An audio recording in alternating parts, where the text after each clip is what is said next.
Sagesse. Les enseignements de Rabbi Sacks en podcast par Laurent Beyer. Série Essai sur l'éthique. Paracha Yitro, la structure de la bonne société. Texte traduit par Laurent Beyer. La Chambre de l'Ordre dispose d'une salle spéciale qui sert notamment à l'habillage des nouveaux membres avant leur intronisation. Lorsque mon prédécesseur, Lord Jakobowitz, a été présenté, le fonctionnaire qui l'habillait a déclaré qu'il était le premier rabbin à être honoré dans la chambre haute. Lord Jakobowitz a répondu « Non, je suis le deuxième ». Mais qui était le premier a demandé le fonctionnaire surpris. Cette salle est connue sous le nom de la salle de Moïse en raison du grand tableau qui domine la pièce. Il montre Moïse descendant avec les tables des 10 commandements du mont Sinaï. Lord Jakobowitz a montré cette peinture, indiquant que Moïse était le premier rabbin à être honoré dans la chambre des lords. Les 10 commandements qui apparaissent dans la paracha de cette semaine occupent depuis longtemps une place particulière, non seulement dans le judaïsme, mais aussi dans le cadre plus large des valeurs que nous appelons l'éthique judéo-chrétienne. Aux États-Unis, on les retrouve souvent sur les tribunaux américains, bien que leur présence ait été contestée, avec succès dans certains États, au motif qu'ils contreviennent au premier amendement et à la séparation de l'Église et de l'État. Il demeure l'expression suprême de la loi supérieure à laquelle toute loi humaine est soumise. Dans le judaïsme, ces commandements ont aussi occupé une place spéciale. À l'époque du Second Temple, ils étaient récités dans les prières quotidiennes dans le cadre du schéma, qui comportait alors 4 paragraphes au lieu de 3. Ce n'est que lorsque les sectes ont commencé à prétendre que seuls ces commandements, et non les 603 autres, venaient directement de Dieu, que cette récitation a pris fin. Le texte n'a pas moins conservé son influence sur l'esprit juif. Même s'il a été retiré des prières quotidiennes en commun, il a été conservé dans le livre des prières comme une méditation privée à réciter après la fin de l'office formel. Dans la plupart des congrégations, les fidèles se lèvent lorsqu'on le lit dans le cadre de la lecture de la Torah, malgré le fait que Maïmonide ait explicitement interdit cette pratique. Leur singularité n'est pourtant pas évidente. En tant que principes moraux, ils n'étaient pas nouveaux. Presque toutes les sociétés ont adopté des lois contre le meurtre, le vol et le faux témoignage. Il y a une certaine originalité dans le fait qu'ils sont apodictiques, c'est-à-dire de simples énoncés de type « tu ne feras pas », par opposition à la forme casuistique « si, alors ». Mais ils ne sont que 10 parmi un ensemble beaucoup plus vaste de 613 commandements. Et la Torah elle-même ne les décrit pas non plus comme les 10 commandements.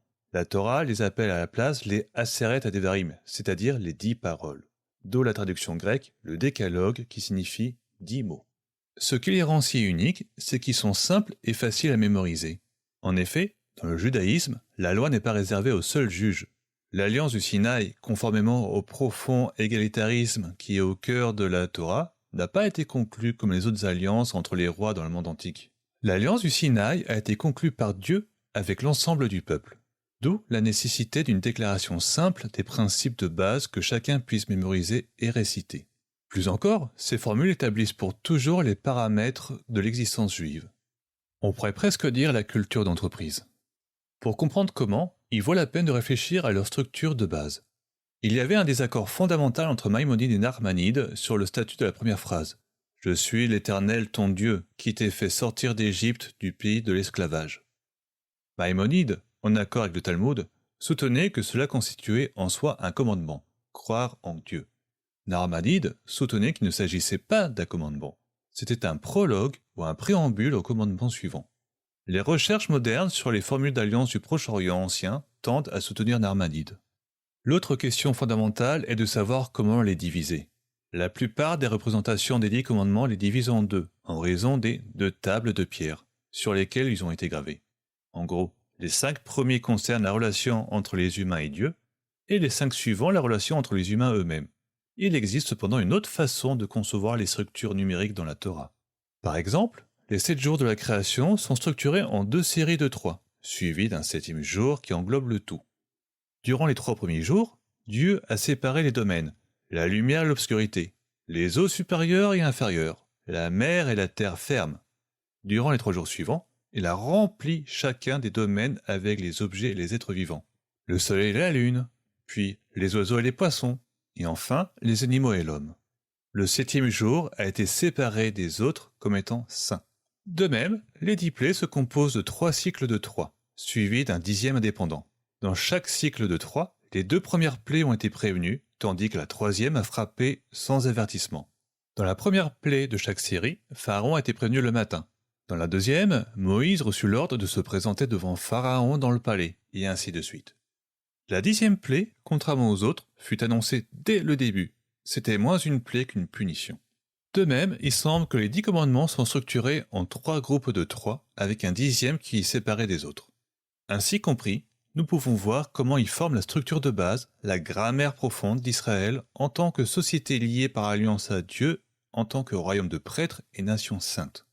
Les 3 premiers commandements, pas d'autre Dieu, pas d'image taillée et pas d'invocation du nom de Dieu en vain, définissent ce peuple juif comme une nation sous l'autorité de Dieu. Dieu est notre souverain ultime.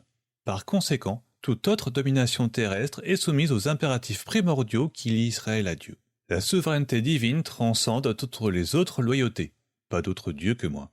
Dieu est une force vivante, pas une puissance abstraite, pas d'image taillée. Et enfin, la souveraineté présuppose la révérence. Ne prononcez pas mon nom en vain. Les 3 premiers commandements par lesquels le peuple déclare son obéissance et sa loyauté à Dieu par-dessus tout établissent le principe le plus important d'une société libre, à savoir les limites morales du pouvoir.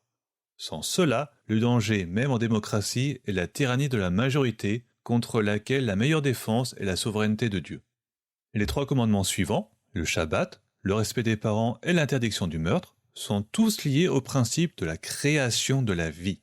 Ils établissent des limites à l'idée d'autonomie, à savoir que nous sommes libres de faire ce que nous voulons tant que cela ne nuit pas aux autres. Le Shabbat est le jour consacré à considérer Dieu comme le Créateur et l'univers comme sa création. Ainsi, une fois par semaine, toutes les hiérarchies humaines sont suspendues et tout le monde est libre. Les maîtres, les esclaves, les employeurs, les employés et même les animaux domestiques. Honorer ses parents, c'est reconnaître notre nature humaine. Cela nous dit que tout ce qui compte n'est pas le résultat de nos choix, le principal étant le fait même que nous existions. Le choix des autres compte, pas seulement les nôtres. Tu ne tueras point réaffirme le principe central de l'alliance universelle noachide, selon lequel le meurtre est un crime contre l'homme et un péché contre Dieu, qui nous a créés à son image. Les commandements 4 à 7 constituent donc les principes jurisprudentiels fondamentaux de la vie juive. Ils nous disent de nous souvenir d'où nous venons si nous voulons être attentifs à la façon de vivre. Les 3 derniers commandements, contre l'adultère, le vol et le faux témoignage, établissent les institutions de base sur lesquelles repose la société. Le mariage est sacré parce qu'il est le lien humain qui se rapproche le plus de l'alliance entre nous et Dieu. Le mariage n'est pas seulement l'institution humaine par excellence qui repose sur la loyauté et la fidélité, il est aussi la matrice d'une société libre. Alexis de Tocqueville l'a très bien exprimé. Tant qu'a duré l'esprit de famille, l'homme qui luttait contre la tyrannie n'était jamais seul. L'interdiction du vol établit l'intégrité de la propriété. Alors que Jefferson définissait comme droit inaliénable ceux de la vie, de la liberté et de la poursuite du bonheur, John Locke, plus proche de la Bible hébraïque, les considérait comme la vie, la liberté ou la possession. Les tyrans abusent des droits de propriété des gens et l'esclavage porte atteinte à la dignité humaine en me privant de la propriété des richesses que je créais. L'interdiction du faux témoignage est la condition préalable à la justice.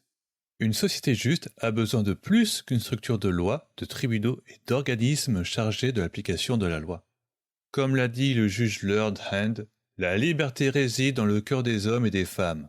Lorsqu'elle y meurt, aucune constitution, aucune loi, aucun tribunal ne peut la sauver.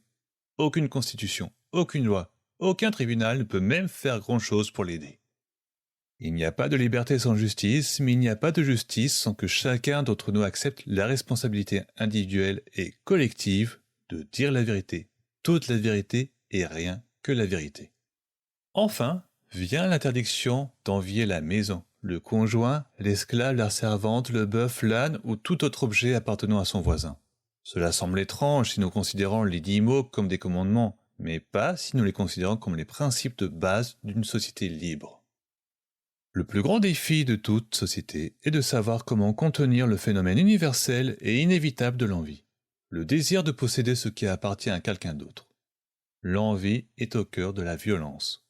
C'est l'envie qui a conduit Caïn à tuer Abel, qui a fait craindre à Abraham et Isaac pour leur vie parce qu'ils étaient mariés à de belles femmes, et qui a conduit les frères de Joseph à le haïr et à le vendre comme esclave. C'est l'envie qui conduit à l'adultère, au vol et au faux témoignage, Et c'est l'envie de leurs voisins qui a conduit les Israélites à abandonner Dieu à maintes reprises en faveur des pratiques païennes de l'époque. L'envie est l'incapacité à comprendre le principe de la création, tel qu'il est énoncé dans le premier chapitre de la Genèse, selon lequel chaque chose a sa place dans le schéma des choses. Chacun de nous a sa propre mission et ses propres bénédictions, et chacun est aimé et chéri par Dieu. Si vous vivez selon ces vérités, l'ordre règne.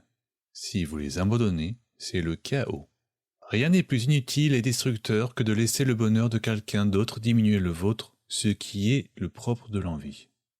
L'antidote à l'envie est, comme l'a dit Benzoma, de se réjouir de ce que l'on a et de ne pas s'inquiéter de ce que l'on n'a pas encore. Les sociétés de consommation sont construites sur la création et l'intensification de l'envie, et c'est pourquoi elles conduisent les gens à en vouloir toujours plus et à en profiter toujours moins. 33 siècles après qu'ils aient été donnés, les 10 commandements demeurent le guide le plus simple et le plus court pour créer et maintenir une bonne société. De nombreuses alternatives ont été essayées, et la plupart se sont soldées par des échecs. Le sage aphorisme reste vrai. Quand tout le reste échoue, lisez les instructions. Shabbat Shalom.